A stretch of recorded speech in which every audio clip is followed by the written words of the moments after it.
Hello everyone, here we are back again with our chapter 3 EVS How We Breathe. If you all remember, we have completed the chapter 3 in the previous days. Today we will be discussing the exercise, question answers, fill-ups in this video.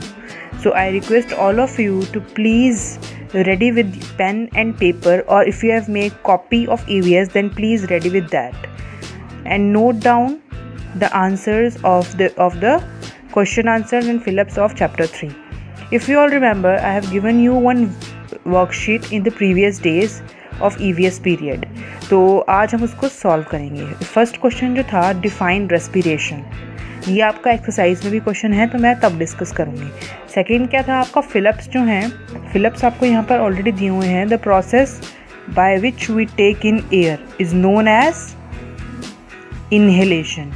ये आप लोगों ने सबने कर लिया था complete, तो एक बार मैं फिर भी आपको एक बार बता देती हूँ. The process by which we take in air is known as inhalation.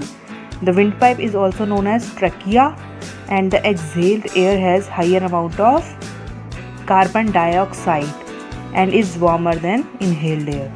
We normally breathe about 12 to 20 times in a minute.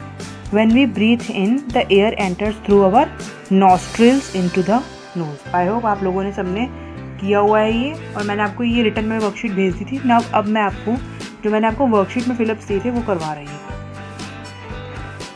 हमारा फिलअप स्टार्ट हो रहे हैं. When we inhale, our lungs dash and diaphragm dash. तो ये आपको मैं यहाँ से भी बता सकती हूँ. जब हम इनहेल कर रहे हैं, जब हम क्या कर रहे हैं, जब हम इनहेल कर रहे हैं तो हमारे लंग्स क्या हो रहे हैं, एक्सपैंड हो रहे हैं. इनहेल कर रहे हैं, हमारे लंग्स में एयर जा रही है. जैसे बैलून्स में हम एयर भरते हैं, बैलून्स क्या होते हैं, बढ़ जाते हैं, उनका साइज़ बढ़ जाता है तो एक्सपैंड हो जाते हैं बैलून.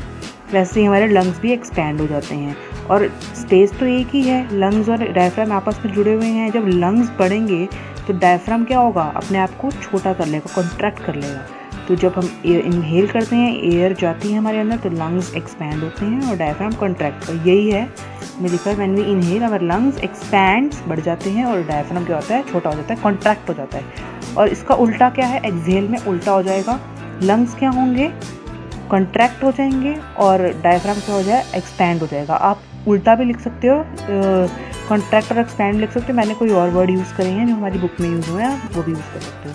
तो फर्स्ट क्या होगा, expand, our lungs expand and diaphragm contracts. और when we exhale our lungs shrinks, मतलब कंजस्टेड हो जाएंगे. एयर बैलून में से एयर निकल जाती है ना, हम जब हवा उसमें से निकालते हैं वैसे हमारे अंदर से जब हम एक्सहेल करते हैं, हवा बाहर निकालते हैं, तो हमारे लंग्स क्या होंगे, छोटे हो जाएंगे, और डायफ्राम को स्पेस मिल जाएगी बहुत ज़्यादा. वो क्या हो जाएगा, रिलैक्स हो जाएगा या फिर एक्सपैंड हो जाएगा. नेक्स्ट क्वेश्चन है, when accidentally people's clothes catch fire and get burn, what should they do. जब कभी कभी एक्सीडेंट में लोगों के क्लोथ्स फायर पकड़ लेते हैं, फायर लग जाती है, आग लग जाती है और जल जाते हैं, तो उनको क्या करना चाहिए. सबसे पहले तो उनको क्या करना चाहिए, ऑक्सीजन या एयर की जो सप्लाई है उसको कट ऑफ करना चाहिए. ठीक है, मतलब एयर, अगर हम भागेंगे तो हमें हवा लगेगी तो हवा में क्या है, ऑक्सीजन.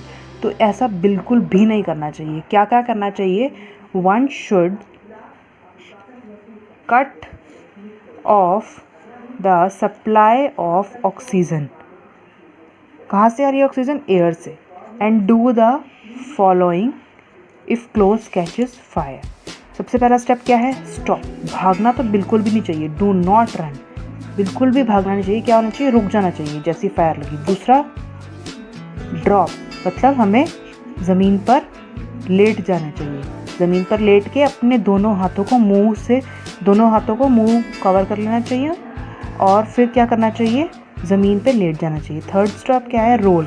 हमें 3-4 पलटियाँ मारनी, रोल करना है, 3-4 बार अपने आप को रोल करना है. कब तक रोल करना है, जब तक वो फायर जो है एक्सटिंग्विश, मतलब बुझ नहीं जाती. जब तक आग बुझती नहीं तब तक हमें रोल करना है. तो ये 3 स्टेप हमने हमेशा याद रखने हैं, स्टॉप, ड्रॉप एंड रोल. क्या करनी है, स्टॉप, ड्रॉप एंड रोल. ये आप नोट कर लीजिए, साथ साथ पॉज करते रहिएगा अगर मैं थोड़ा फास्ट चल रही हूँ तो. नेक्स्ट क्या है आपका question number B, draw a well label diagram of a respiratory system in the EVS notebook. जब आप ईवीएस की नोटबुक लाएंगे तो आप उसका अच्छा सा डायग्राम जो है बनाएंगे। कौन सा? ये बना diagram with labelling, proper labelling, ठीक है। Nostrils, trachea, right lung, left lung, ठीक है, सारे की सारी लेबलिंग करनी है। थर्ड क्वेश्चन क्या है? Look at the picture and answer the following. अब ये पिक्चर देखिए, ठीक है। ये पिक्चर में क्या है? हमारे पास एक प्लेट है, प्लेट पे हमने कैंडल रखी है, कैंडल को हमने फ्लेम उसकी जला दी। नेक्स्ट पिक्चर में हमने उसी प्लेट के, उसी कैंडल के ऊपर एक हमने ग्लास जार लगा दिया है। अब ये क्वेश्चन पूछ रहे हैं कि आपको ऐसा क्या, what would do you think would happen to the candle in some time. आपको क्या लगता है कि थोड़ी देर बाद कैंडल के साथ क्या होगा? जैसा कि मैंने आपको पिछली वीडियो में बताया था कि ऑक्सीजन की हेल्प से फायर लगती है। तो यहाँ पर भी क्या है? आग तो है, फ्लेम है ना। तो यहाँ पर तो इसके ऊपर कुछ भी नहीं है, सराउंडिंग में क्या है? एयर है। तो ये कंटिन्यू जलती रहेगी जब तक इसके ऊपर ऑक्सीजन पहुँचती रहेगी। जैसे ही हमने इसको ग्लास जार से ढक दिया तो हमने क्या कर दिया? इसका एयर का सप्लाई कट ऑफ कर दिया। एयर में क्या है? ऑक्सीजन। जब तक इसको ऑक्सीजन इतना जब तक होगा इसमें, तब तक तो ये फ्लेम चलती रहेगी। जैसे ही इसने जितना भी ऑक्सीजन इसमें है यूज़ कर लिया तो ये क्या हो जाएगी? एक्सटिंग्विश्ड हो जाएगी। तो हम इसका आंसर पढ़ते हैं, the flame of the candle will extinguished after some time. वो अपनी कैंडल उसकी बुझ जाएगी। ऐसा क्यों हुआ? What do you think this happen? Why this happen again? तो इसका आंसर क्या होगा?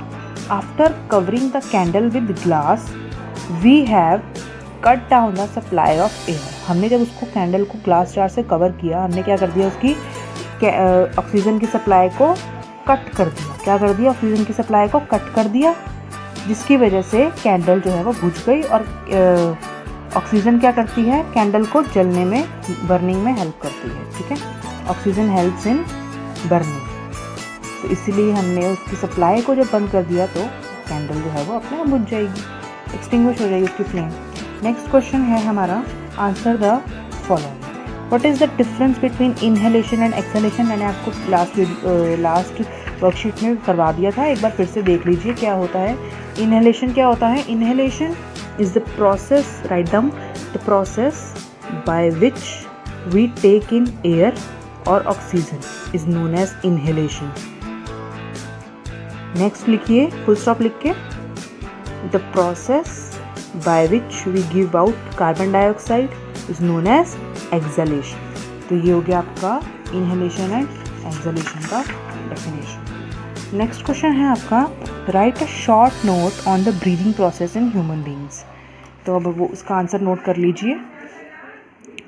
ब्रीदिंग प्रोसेस के हमने शॉर्ट नोट लिखना है। ड्यूरिंग ब्रीदिंग, जब ब्रीदिंग हम करते हैं क्या होता है? वी टेक इन एयर, हम सांस लेने के लिए एयर उसमें हम अपने लेते कहाँ से?